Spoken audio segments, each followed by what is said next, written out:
The recent Beal tournament featured Bologan playing a Benko Gambit against three of the top players in the world. He played it against Wang Hao, Carlsen, and Nakamura. Although his results could have been better, I think that much is to be learned from these games and improved upon. An example of this is the game that I'm about to show you. The game is between Carlsen and Andreikin, and it is based mainly on analysis done because of the Bologan game. In this position, we have determined that white is at a crossroads. He can play h3 and he can play rook e1. Rook e1 doesn't prevent knight g4, and h3 is too slow. For this reason, this move, queen e2, has suddenly become a little bit popular. The queen on e2 is, after all, letting white play e5 in some variations. He's also preventing the move knight g4 in its own way by taking control over c4 immediately. In essence, if I play knight g4, I'm just down a tempo because the rook on e1 wasn't doing anything anyways. Also, after knight g4, I'm a little slow on a secondary idea of queen e2. Recently, the white players have tried to very aggressively place the pawns on a4 and b3 and stick a knight on b5. Once that happens, the queen side is completely closed, white has consolidated, and he's up a pawn. In this position, Bologan tried to play queen b6 a few times. After a4, the position after rook fb8 was featured in two of his games. First against Carlsen, and then a few days later against Nakamura. Carlsen played the move knight b5, which is okay, but I think that with correct play, black could have equalized. Or the even stronger move that Nakamura played is the simple bishop d2.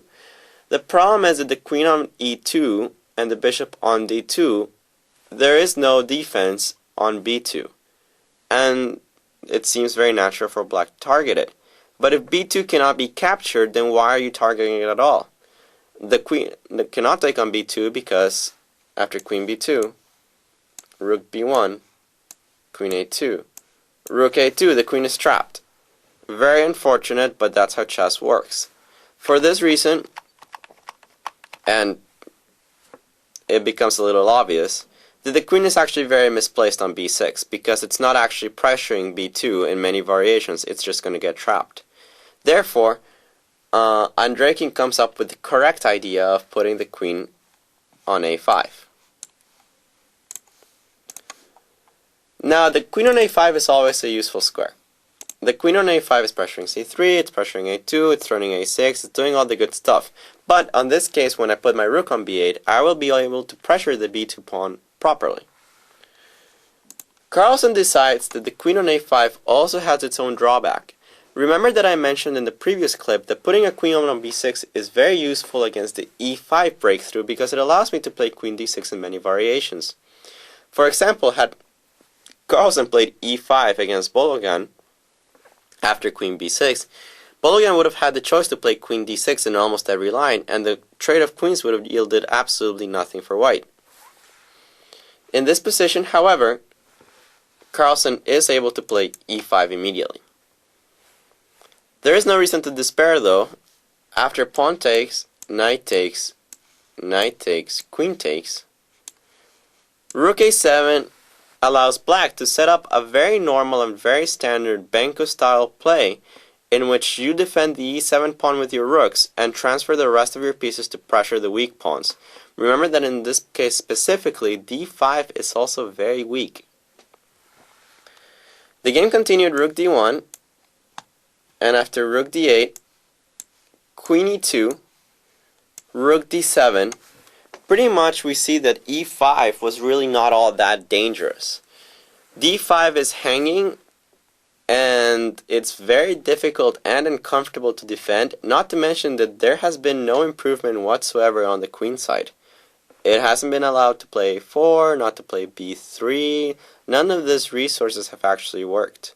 They're not on time. After queen f3, Andreikin played c4, and although they played for some more time, the game was eventually drawn.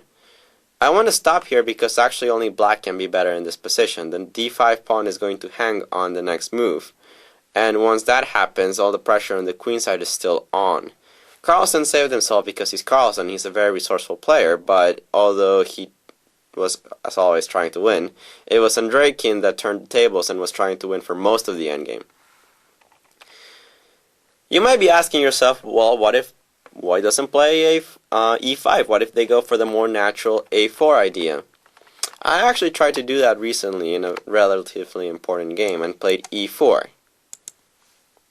After a4, my opponent simply played rook fb8, and not having very strong preparation, I kind of thought here for a while on exactly what to do.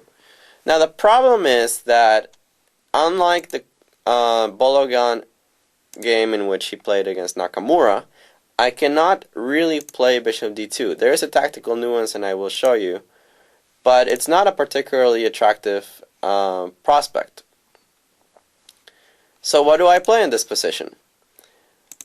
As white, you could play rook a3, but that move is very uncomfortable in many situations. First, the rook doesn't belong on a3 because it's not doing anything. Second, defending b3 so artificially seems wrong to me.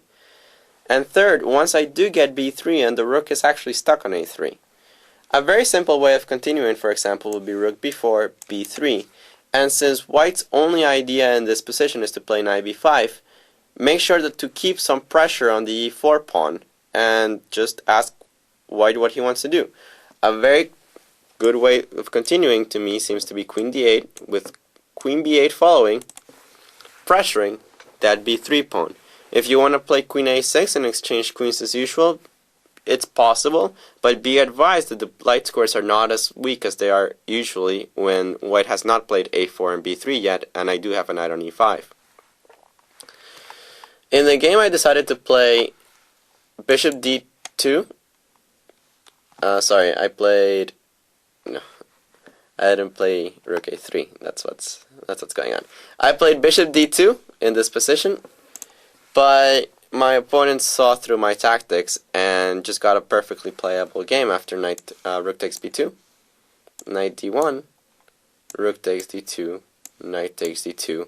And although he took on e4, which is perfectly playable, the stronger move is to simply take on d5, transfer the knight to b4, and although white is up on exchange, I mean it's the most pathetic exchange ever considering the position of the knights, the rook on h1, and that really weak pawn on a4. I think black might even be better in this position, just flat out.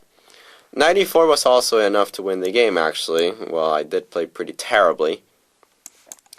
But overall, it's obvious that black has nothing to fear from this a4 move.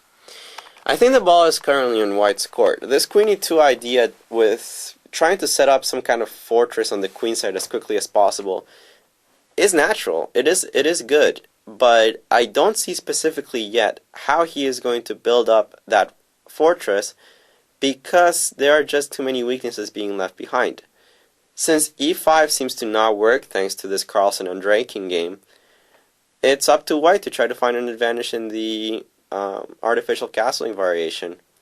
With these games and this knowledge, I'm pretty confident that you'll be able to get a good position against anything white throws against you once they go for the e4 bishop takes f1 variation. Never fear, this variation has been solid for many years, and I have confidence that it will continue to be solid for many more to come.